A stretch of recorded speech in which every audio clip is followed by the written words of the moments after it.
Boa noite a todos, todas. Muito bem, senti firmeza.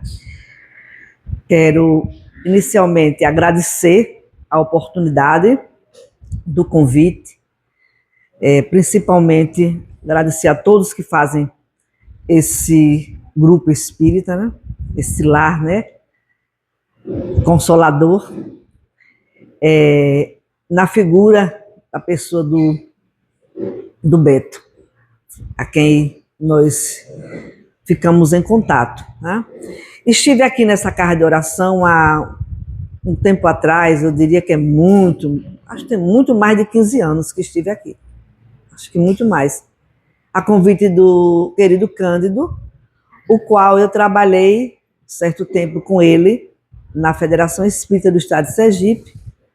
Ele já fez várias palestras lá no Trabalhadores do Bem, do qual eu faço parte também há mais de 30 anos. E quero agradecer as pessoas que se fizeram presente lá no nosso seminário, prestigiando o nosso seminário agora passado, né? No domingo passado. Isso? Bom, a temática, né?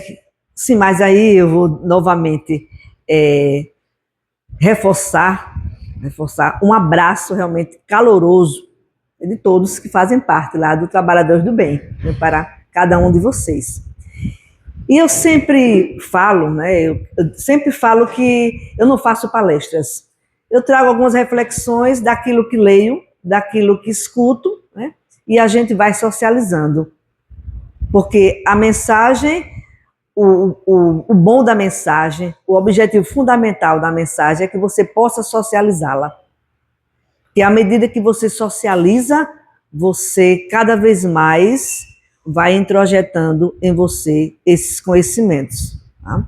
O assunto que estou trazendo hoje é um assunto instigante, porém não vejo que vai ter novidade para nenhum de vocês. Não vai ter novidade, porque é um assunto que está contido também no Evangelho, um assunto que faz parte da codificação, porque se a gente for ver na codificação, tudo que existe na codificação são assuntos que fazem com que a gente cada vez mais busque a nossa melhora. Mas eu esqueci de perguntar até quanto eu posso falar. O meu tempo? Ok, obrigada. Bom, então eu estou trazendo essa temática como aproveitar bem uma encarnação. Antes, eu trago alguns conceitos sobre encarnação. Então, vejamos.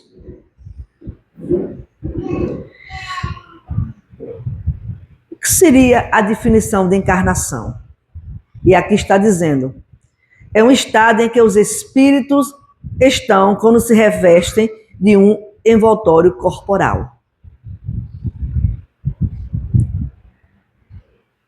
Lá no dicionário Filosofia Espírita do Lamartine Palhano, ele traz uma conceituação mais longa a respeito desse tema.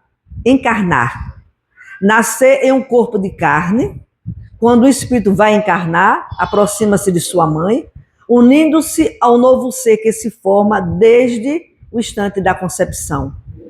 Vai gradativamente envolvendo-se com o processo de crescimento do embrião, do feto, até que eclode para a vida biológica corporal.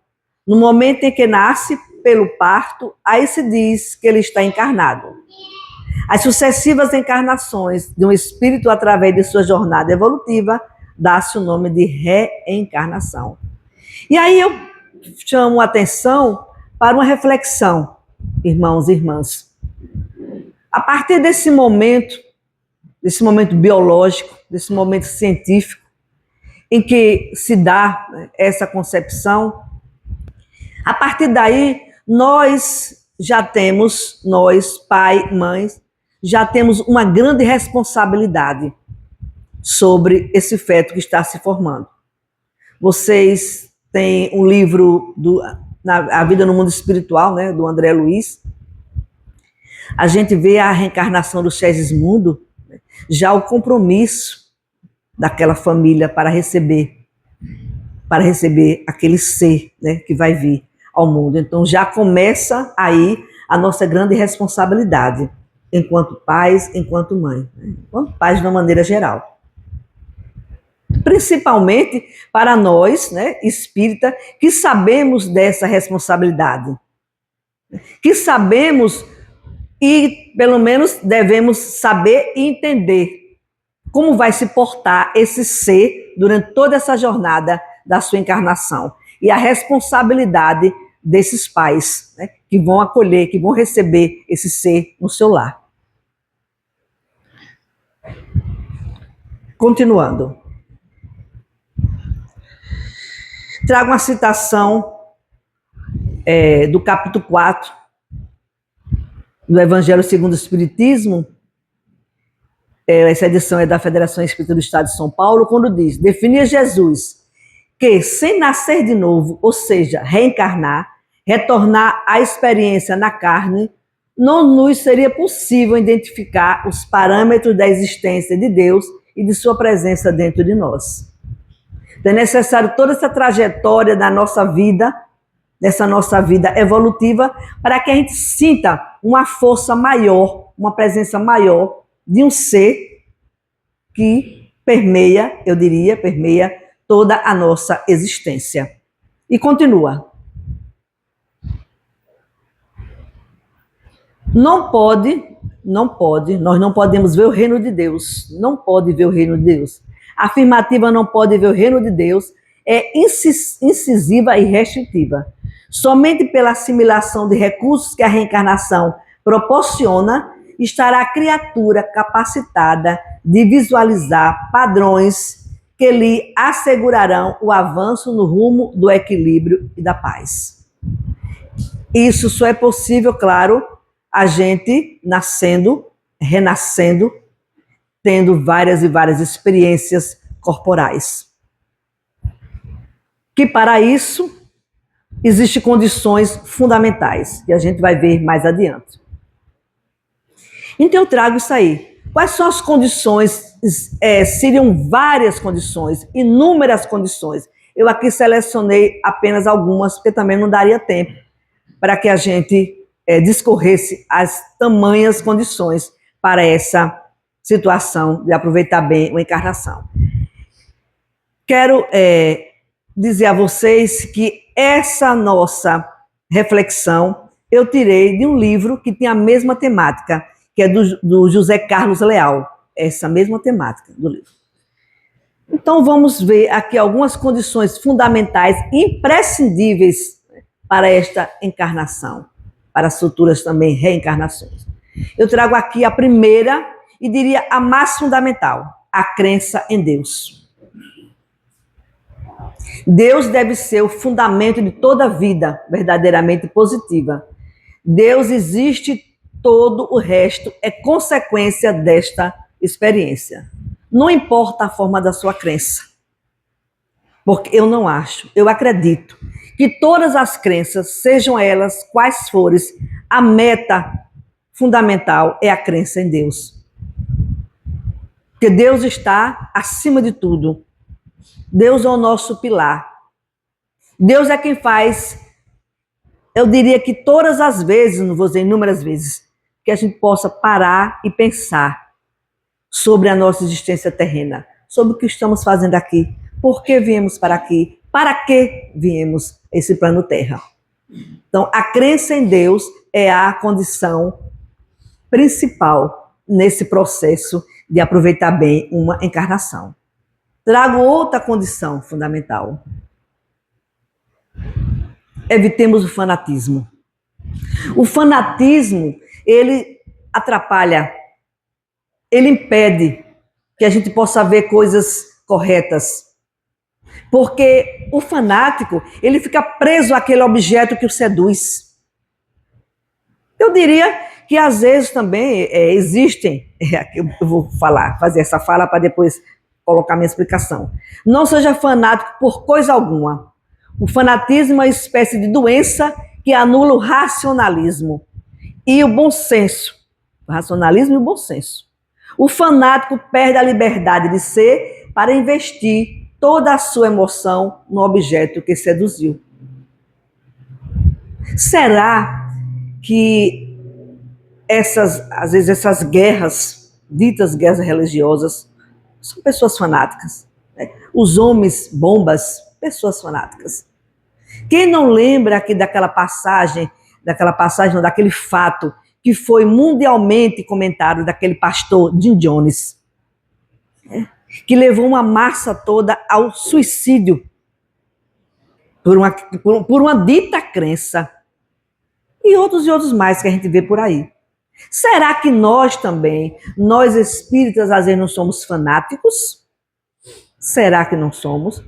Porque existem pessoas que tudo que acontece na vida delas é ação dos espíritos.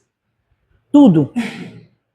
Eu antigamente, eu não gosto muito de colocar exemplo não, mas antigamente existia alguns dias que por coincidência eu caía toda sexta-feira. Outras pessoas podiam dizer, é o espírito que empurra. O fanático diria isso. É o espírito que empurra. O espírito nada. É porque você vai chegando a uma certa idade, principalmente as mulheres, né? Depois então da menopausa, a osteoporose, ela vem bonitinha. Bonitinha. Por isso que a minha mãe, as mães, né? As pessoas antigas, lá no passado, eram pessoas super sábias, porque dizia bem assim, quando a mulher, eu escutava muito isso da minha mãe, quando a mulher entrar na menopausa, a mulher fica com muitas doenças são acometidas, e é real, é verdade, principalmente aquelas que não se cuidam. Então eu estava caindo, porque estava com os ossos, apesar de fazer atividade física, mas existe um momento que o corpo falha e o corpo envelhece. Né? Se não desencarnarmos, temos que envelhecer.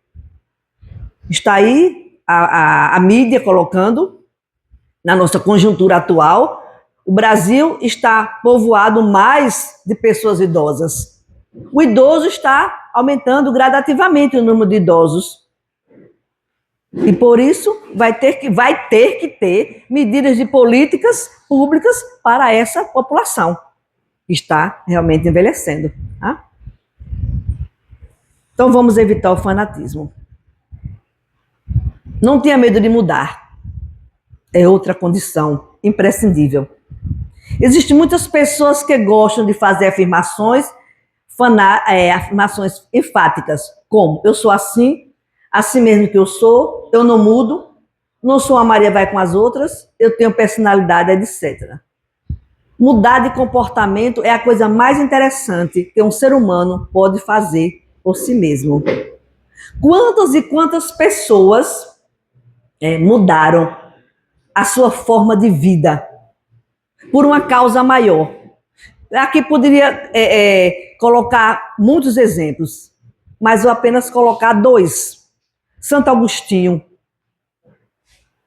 Quem teve a oportunidade de ler aquele livro Confissões, vai perceber vou usar um termo bem popular, a guinada que ele deu na sua vida, a partir do chamamento de Jesus. Saulo de Tarso, na estrada de Damasco. Ele mudou, mas mudou mesmo. Aí é como o dito popular, ele mudou da água para o vinho em termos espirituais. Em termos espirituais, né? Porque, e do vinho para a água, se a gente for colocar em termos materiais. Né? Porque era uma pessoa provida né, de bens, né? Uma pessoa que mandava, que matava, e ele passou a seguir o Cristo. Então, ele não teve medo de mudar, apesar dele saber que naquela mudança dele, ele ia sofrer muito. Quem teve a oportunidade de ler, né, os livros da coleção de Emmanuel, né, 50 anos depois, há 2000 anos, Paulo e Estevão, né, isso, renúncia, Ave Cristo, percebe a mudança de Saulo, que passou a ser Paulo. até dizer, né, teve um momento que ele dizia que era o Cristo que vivia nele. Não é ele que vivia, o Cristo já vivia nele, por conta de todas as mudanças que ele fez enquanto ser encarnado. Então, não tenhamos medo de mudar. Claro que a mudança, ela nos afeta muito. Até às vezes a gente mudar de casa. Mudar de casa. A gente fica temeroso, porque nós, eu vou dizer nós não vou dizer nós, alguns de nós estamos muito acostumados com a rotina. E o que não é rotina, que a gente vai buscar transformação, mexe com a gente. Isso é notório, né?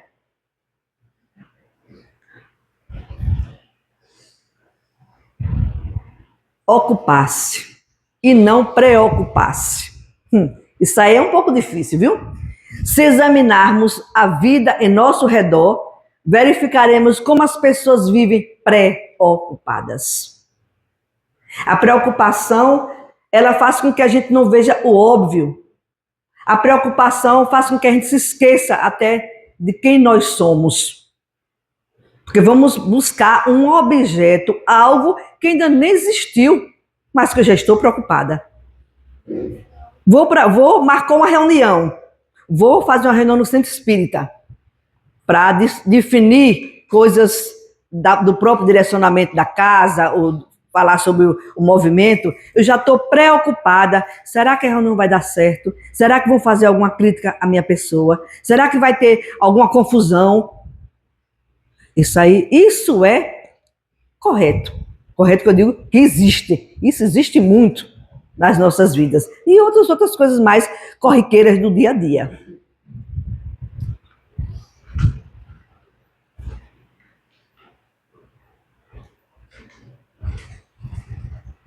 Não deixe para amanhã o que pode fazer hoje.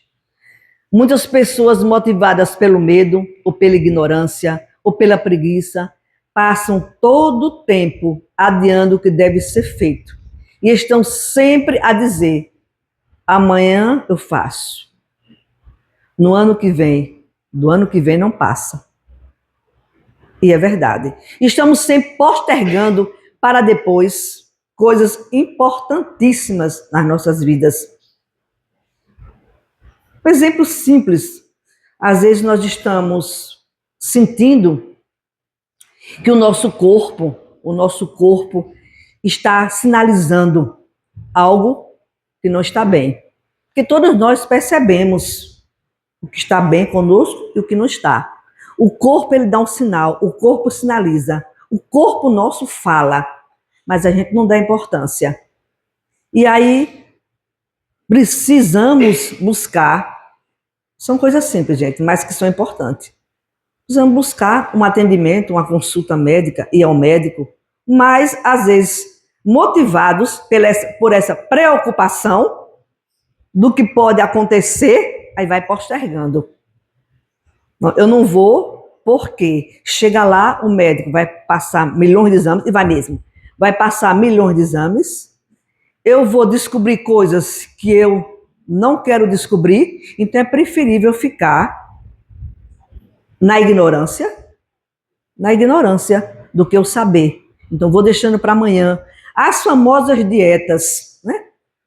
Tenho que fazer uma dieta, não, mas amanhã eu faço. Eu tenho que ir para academia, não, amanhã eu vou. E assim vai rolando. E a gente vai deixando para amanhã e a bola de neve vai cada vez mais se avolumando e a gente com todos esses problemas que existem no nosso dia a dia. Tá? Mas também um fator importante nisso tudo é a ignorância. Porque, quer queira, quer não, muitos de nós, ditos intelectuais e ditos pessoas que são conhecedoras da verdade, às vezes elas são ignorantes. Não acreditam. Eu tenho um exemplo na minha casa. A minha ajudante, ela não vai para o médico. Tudo dela, ótimo, excelente. Tudo dela, Maria, passa na frente. Graças a Deus. Eu quero ver até quando Maria vai passar na frente dela para interromper, porque ela hoje tem 62 anos. ela só foi uma única vez para o médico fazer exames, com 62 anos de idade. Quer dizer, é a ignorância viva. Teve uma irmã, na época da pandemia, morreu. Ela disse que a irmã não morreu. Os médicos foi que mataram. Deram um remédio para a irmã morrer. Quer dizer, são pessoas que se anulam, que infelizmente a gente pode pensar que ainda não existe, mas que existe. E para mim, vocês pasmem, para mim é muito difícil ela estar comigo porque eu gosto demais dela, é uma pessoa maravilhosa e não é isso que vai fazer com que eu deixe. A irmã dela ficou na minha casa mais de 30 anos e se aposentou e trouxe ela. Tá? Eu tenho que tentar entender, converso muito com ela. E olha bem, eu que trabalhei a minha vida toda, eu trabalhei na saúde. Né? Agora um pouquinho de comercial sobre mim, viu, Beto? Eu trabalhei desde 16 anos de idade que eu trabalhei na saúde. Você não me é estranha, não sei porque eu conheço você de algum lugar. Sem ser daqui agora, viu? Pode ser também de outras vidas passadas, né? Quem sabe? Eu nasci na cidade mais linda de Sergipe, né? Propiá, Siri, Propiá. E aqui vim para Aracaju, então trabalhei no hospital de Propiá, trabalhei aqui na clínica de acidentados, trabalhei no hospital universitário, né? A minha formação, fiz serviço social, né? Sempre na área da saúde.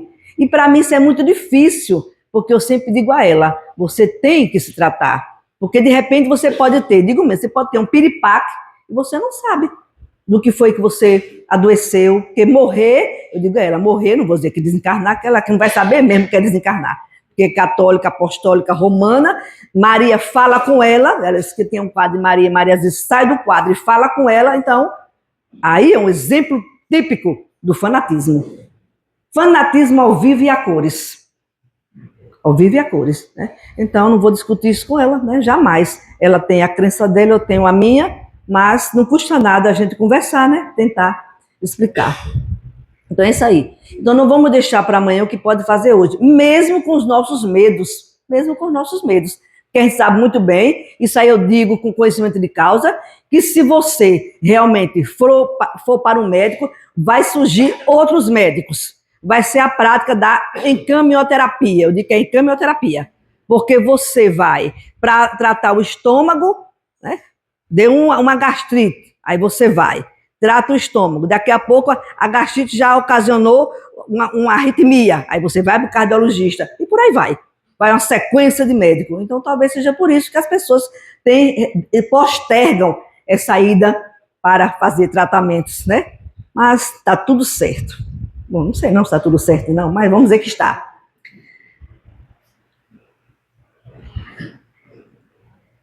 Outra grande condição, cuidado com as palavras. Poucas pessoas se incomodam com as palavras. Parece acreditar que as palavras sejam apenas sons usados na comunicação. Tais pessoas se iludem, e não pouco, pois as palavras são bem mais que isto. A neurolinguística já fala sobre isso. A força do pensamento, a força das palavras. As palavras, elas nos elevam e elas nos deixam na chão, como dizia a Rainha da Sucata, né, naquela novela. Os reforços positivos que a gente recebe enquanto crianças, enquanto adolescente, vão nos seguir para o resto da nossa vida, para o resto da nossa existência, porque as palavras, elas alimentam. E nós, muitos de nós, somos fadados a usar palavras negativas conosco mesmo. Vejam. Como é que você está, fulano? Ah, mais ou menos. Ixi, a minha vida é sei não, viu? Tá tudo tão ruim. Aqui minha cabeça dói, meu corpo tá doendo. Tem pessoas tão negativas, minha gente, que você, quando você chega perto dela, mesmo sem você ter a mediunidade ostensiva, embora todos nós somos médios, já diz lá no livro dos médios, mas você se sente mal, porque elas exalam doença, exalam negatividade. É impressionante. Mas existem pessoas assim. Vocês reparem bem, certa feita, eu trabalhando, aquele relógio, eu estava olhando para aquele, olha. Eita, ali está atrasado, olha. Eu olhando, me guiando por aquele dali. Sim, aí certa feita, eu vou correr um pouquinho. Eu trabalhando no hospital, chegava lá num leito, fazia visita, tinha um homem que estava lá já em cuidados paliativos. Já estava já pertinho lá, do umbral do nosso lado, em qualquer lugar lá, viu, Beto? E aí, quando eu chegava lá para visitar, ele dizia, como é que o senhor está, seu filho? Ele fazia, eu estou excelente, minha filha, eu estou muito bem. Olha, a partir dali, eu nunca mais digo que eu estou mais ou menos. Como é que você está? Excelente. Mas a gente não está, mas pelo menos as palavras alimentam, né? E isso é que é importante. Agora eu me preocupei com o horário. Vamos lá. Leia. Leia sempre, leia muito. E é uma das metas do espiritismo, né? Espíritas, depois, amai-vos, né? Pois é, instruí-vos, né? É uma das metas. Aí pode perguntar, mas se eu não sei ler, se eu sou leiga, mas você pode vir para uma doutrinária, você adquiriu conhecimento. É aí onde está a grande responsabilidade de quem vem falar numa doutrinária. Porque você também pode formar consciência, a depender de quem você está falando e o que você está falando. As palavras que você está colocando para quem está lhe assistindo. Então, leia sempre, leia muito. É preciso ler sempre, ler muito, ler bem. A leitura nos ajuda a formar nossas faculdades intelectuais e ampliar a nossa sensibilidade estética. É pela leitura que nascemos para a vida intelectual. E após a leitura, que aprendemos a arte de escrever, que nos tornamos mais críticos e, com certeza, mais observadores. Nós devemos ler, a codificação é riquíssima. Se a gente for ler, a codificação é o quê? É ciência, né?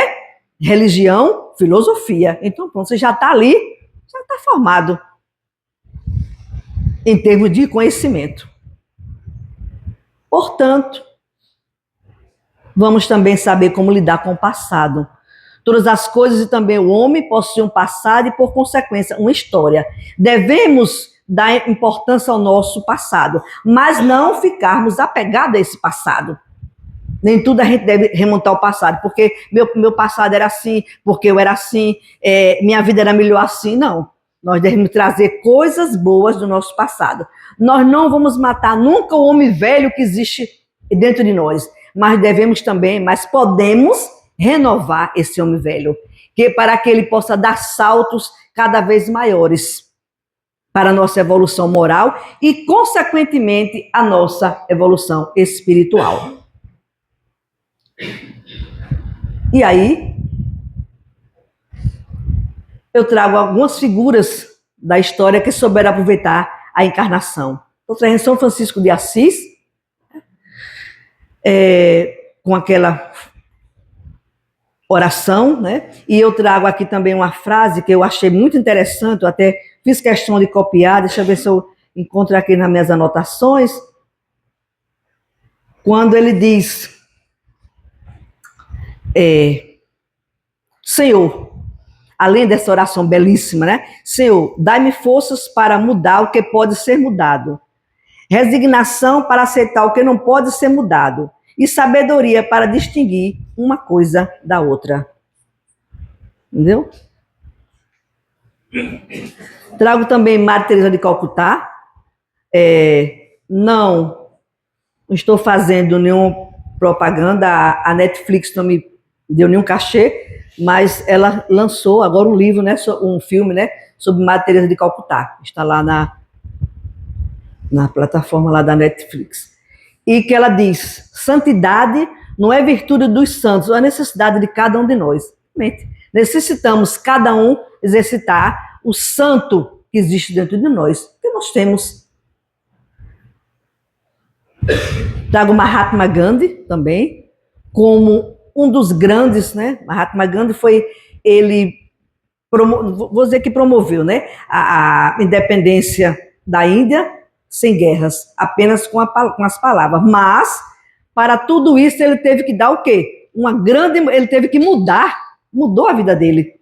Teve que fazer mudanças em todos os sentidos. A nível dele com a esposa, a nível dos conceitos, para poder ele fazer o que ele fez. Embora a gente saiba que ainda existe duas Índias, né? Existe aquela Índia de opulência, mas também existe aquela Índia que é um horror, né? E é isso aí, justamente das caixas. Verdade, minha amiga. Ele diz, só podemos vencer o adversário com amor, nunca com ódio. E é realmente. É muito difícil isso. A gente amar o adversário, porque é muito mais fácil a gente amar e lidar com aquelas pessoas que estão ao nosso lado. Tanto é que às vezes quando a gente sai, ou então quando a gente tem um encontro, fica junto mais de quem? Daquelas pessoas que a gente já conhece. É difícil a gente se misturar com os outros que a gente não conhece, até para formar uma nova socialização, uma nova amizade, porque a gente às vezes tem até medo de buscar aquelas novas amizades. Bom, é o que eu acho, eu não tenho certeza, eu acho. Isso aí não tenho certeza não. Vamos lá. Francisco Cândido Xavier, né? Emergimos das existências passadas com lutas enormes por vencer. Né? A gente teria aqui várias outras colocações sobre Chico, mas eu trouxe apenas essas daí. Allan Kardec, que traz também para nós a mensagem: nascer, morrer, renascer ainda e progredir sem cessar. Tal é a lei. Então são figuras, eu nem coloquei aqui, meus irmãos e irmãs, nem coloquei aqui o exemplo do Mestre Jesus, porque Jesus está lá no topo. Jesus se fez homem, né? Veio para o plano, para a terra, para ver se conseguia ocasionar mudanças. Mas poucas pessoas entenderam. Até aquelas pessoas que conviviam com ele diariamente, né? Todo mundo sabe o que negou ele, né? O que não conhecia, o que achou que será que era ele mesmo, né?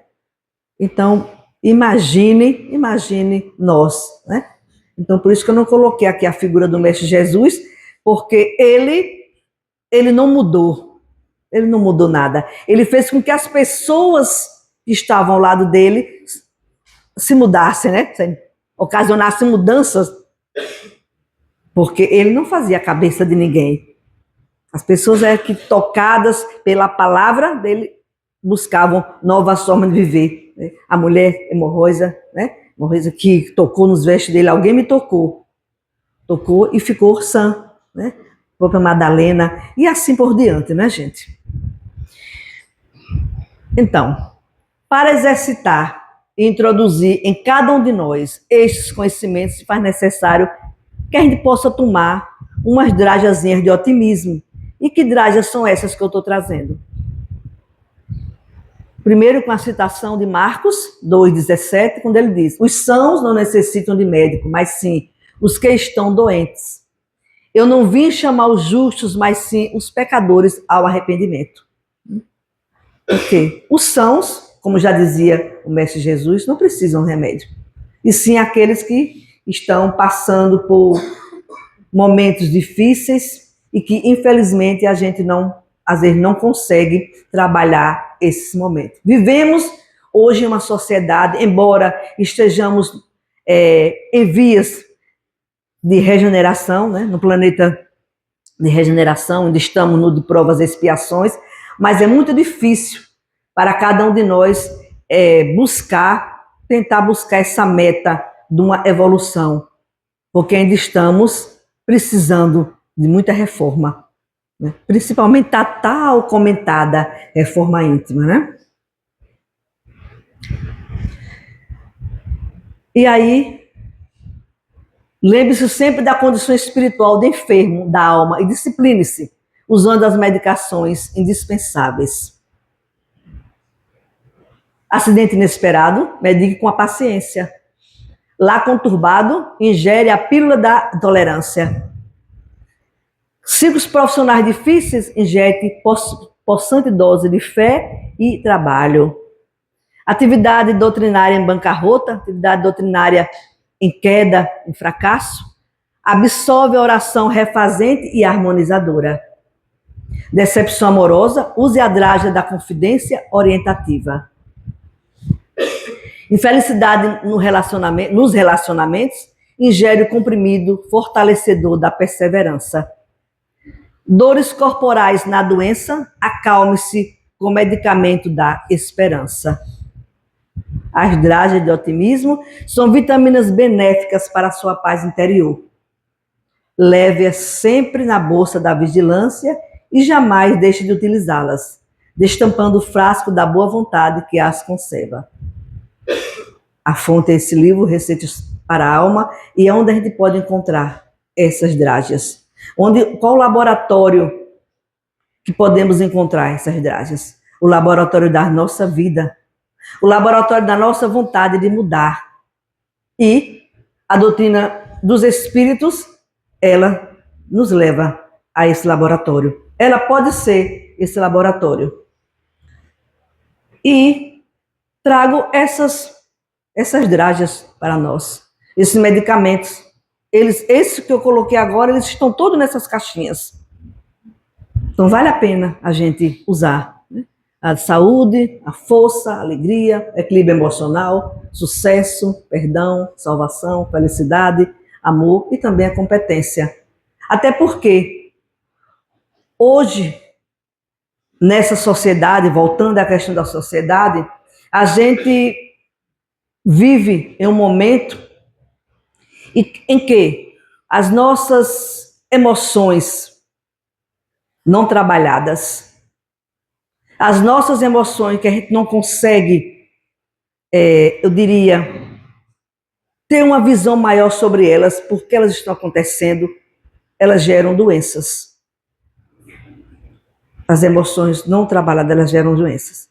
Elas fazem com que as bactérias que existem dentro de nós, já fala lá o livro Evolução dos Mundos, que as nossas bactérias, as bactérias do nosso corpo, elas são cada vez mais ativadas à medida em que nós não paramos para refletir sobre cada comportamento nosso. E em vez da gente refletir sobre esses comportamentos, agora que já é fala minha, nós jogamos tudo para debaixo do tapete. As máscaras que nós usamos cada vez mais são maiores. Não dizendo que a gente, às vezes, tem momentos que precisamos usar máscaras, mas nem todos os momentos a gente pode usar essas máscaras. Porque elas nos impedem da gente ver um mundo melhor. Não estamos aqui, eu não acho, acredito, que ninguém está aqui a passeio. Eu sempre dizia, quando terminou a pandemia, que ficou todo mundo isolado, né? Que uma coisa que eu achava a pior fase da pandemia era a gente não velar as pessoas que a gente amava os amigos, os parentes. Para mim foi a pior fase. Não visitar as pessoas que a gente gosta, né? E aí quando eu cheguei no centro, foi a primeira coisa que a gente fazia atividades online, mas a primeira coisa que eu disse foi, aqui foi a volta dos que não foram. Mas não foram porque como uma benesse, não. Não foram porque tem muita coisa ainda para cumprir. Tem muita coisa ainda para resgatar. Não foi um presente, não. Né? Então, que a gente possa, pelo menos, começar a ver aproveitar essa encarnação a partir do nosso lar, do laboratório da nossa família. Que a nossa família é o laboratório das almas. É ali onde a gente deve já começar a fazer algumas conexões, algumas avaliações, alguns pensamentos, né? E outras coisas mais. Adoro borboleta, porque borboleta, ela nos leva a ver a transformação, você vê a lagarto, o processo, né? Para chegar à borboleta, assim deveria ser também nós. E que somos assim também. Mas acredito que estou no horário. Concluindo, mesmo agora, eu trago para vocês uma pequena parábola. Porque nas parábolas, elas contêm metáforas e que elas são importantes para a gente fazer reflexões. Diz que Deus, né, no momento em que ele criou o homem, ele disse: eu queria colocar no homem um talento especial. Mas onde é que eu vou colocar esse talento para que esse homem encontre? Aí ele pensou, disse: eu vou colocar o talento para que esse homem, esse ser que eu tanto admiro, vou colocar esse talento para que ele possa encontrar nas profundezas da terra. Aí ele refletiu, disse: não vou colocar, porque o homem é muito inteligente, ele vai encontrar. Refletiu novamente, vou colocar nas estrelas, para que ele possa encontrar. Também não vou colocar nas estrelas, porque ele vai ter instrumentos, com a inteligência dele também vai descobrir esse talento. Aí ele pensou: não, no oceano, agora vai ser no oceano.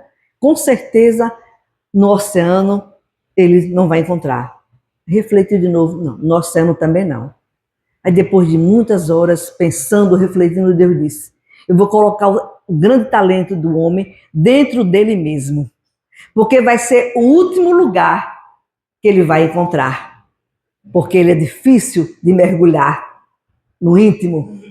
Então, que nós possamos colocar esse talento, não só no nosso íntimo, o talento de como aproveitar bem a encarnação, mas que a gente possa colocar também no nosso dia a dia, com os nossos irmãos mais próximos, os próximos mais próximos e os nossos irmãos de ideal espírita. Então, que o Mestre Jesus possa nos abençoar. Muitíssimo obrigada pela oportunidade, porque eu sempre digo, quando a gente fala algo, esse algo é primeiro para nós refletirmos como é que está a nossa vivência diária. Um beijão no coração de cada um de vocês.